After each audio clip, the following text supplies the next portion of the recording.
Good afternoon. My name is Fred Spano, and I am an applicant for Cultural Connections by Design.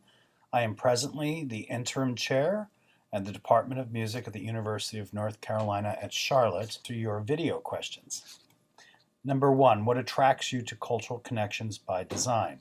Since my time in higher education, my research has focused on LGBTQ issues, especially how do we train teachers, dispelling myths, and how to embrace all learners. I also have worked with special needs, music with special needs children, and both of those populations and how sometimes they're marginalized or not understood properly in the classroom has led me to a broader understanding and continued learning about diversity and diversity education.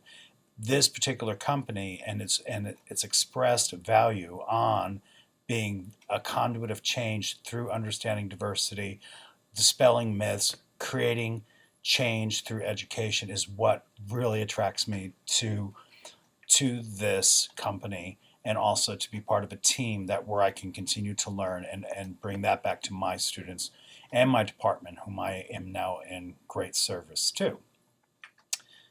Question number two, tell us about the first time you became aware of inequity. There are several points in my life where I have noticed that. I grew up with a mother who was divorced from my father, and a lot of times she was not afforded some opportunities and things because in the late 60s, being a divorced woman was still considered a little bit taboo. So seeing my mother go through some of those experiences, like not getting a job or not a bank loan and things like that, where women were often discriminated against or having a lower paying job than, say, my dad did or my stepfather, things like that. That's when I remember her talking about those things as a child, and I wish I made more money, and if I were a man, I would. The first time it really impacted to go live in Baghdad for 2 years. I took a job at an international school, and when I arrived, I was even though I am a white male, I was not the right ethnicity. I was not the right race. I could not read and read the language. I could not speak the language. I felt very much on the fringes of society at that point. I also looked at how some of our foreign teachers and our national teachers were treated with regards to pay, with regards to gender, especially women teachers who are so bright and such an inspiration, so helpful to me. I was a young boy, 25 years old, going overseas, and these women were treated much differently and paid a lot less.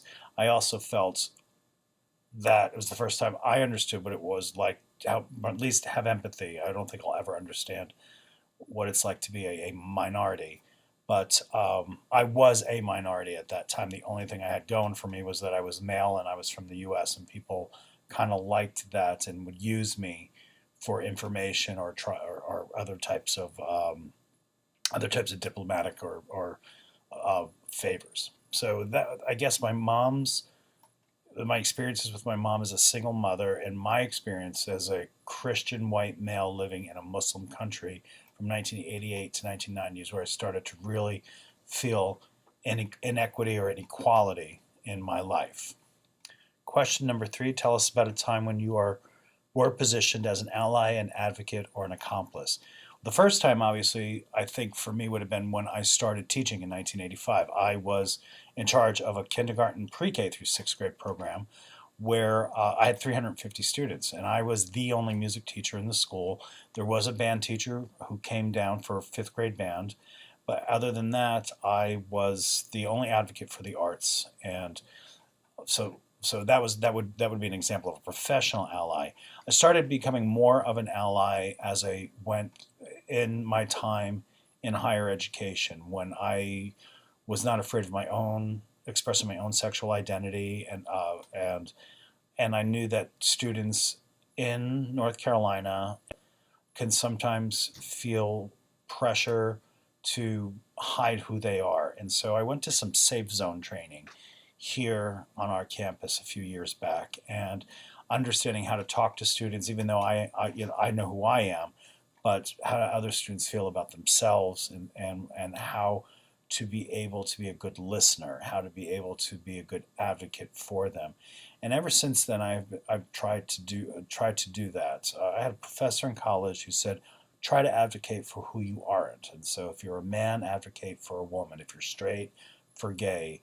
If you are a minority, advocate for other minorities who don't have access. So, I would have to say the first time where I have been positioned was in my role at UNC Charlotte, where I currently teach now.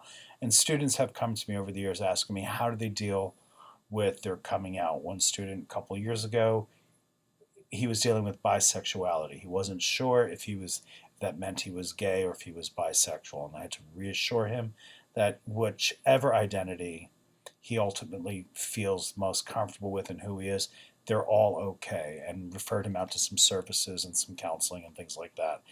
Another student came to me and asked me about a friend of mine. My best friend just expressed to me, or just came out to me, how do I do that? I feel betrayed. And so, and trying to be cautious about counseling, I was able to get the student to understand that she has a piece of information about her friend she didn't have before. But does that change anything about who he is and how she feels about him as a friend? No, but she was still conflicted. Again, I refer, as an ally supposed to do on our campus, refer her to some other support groups and organizations and things like that. If applicable, share a time when you navigated a challenging issue that centered around equity, diversity, and inclusion. The first thing that comes to mind to answer that question was, within the last couple of years, we were changing course descriptions for our gender-based choirs. We had women's glee and men's chorus.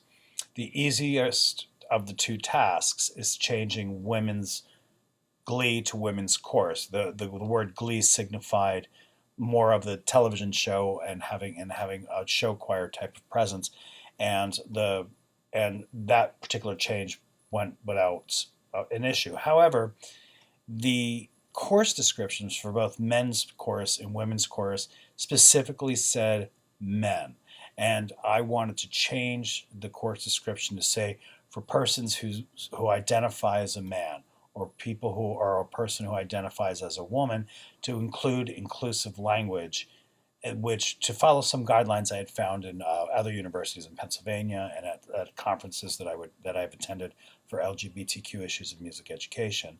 I thought that we should be more embracing to include that. We invited the LGBTQ expert from our Multicultural Resource Center to talk to our faculty about whether this is appropriate language or not. In the end, the faculty conservatively did not want to do that. They thought that we would be opening a can of worms, that we would have parental pushback, and I felt that they were not understanding what our role is.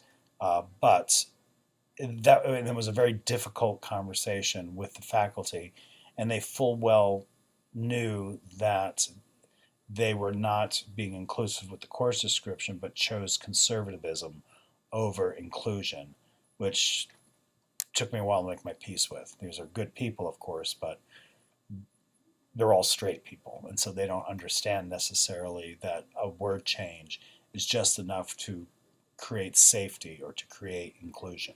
So that would be probably one of the most difficult to articulate, though. Give the information. I was validated with my language from the multicultural expert on our campus, and he said that would be great. What we ended up doing with the course description is having it linked as a safe course for people who do identify as transgender or any other type of non-heterosexual sexual identity. And the last question is, what unique qualities do you possess that would make cultural connections by design excited to make you a team member? That's a difficult question, but it's a great question, as you know. I'm pretty passionate about inclusion. I am pretty passionate about finding solutions and educating people. One of my dearest friends said to me a while back that people are drawn to me, and that they will listen to what I have to say, and they say that I'm a very good listener. So I think I'm a good listener. I'm very well organized. I keep up with the research, and what I don't keep up with, what I don't know, I go and find out right away. People tell me you need to check this out, and I do. I'm not competitive, and I'm thorough. And I really would like to see more and more training outside of higher education and outside of music education and all of our professions start to look at people and what their special gifts are, and that diversity means more than just skin color and race. It means everything that everybody has to bring to the table. And I think I have a lot to learn, and I will bring as much passion as I will soak up as much learning from my colleagues and team members at Cultural Connections by Design. Thank you very much for letting me speak to you today, and I look forward to hearing from the committee. Bye bye.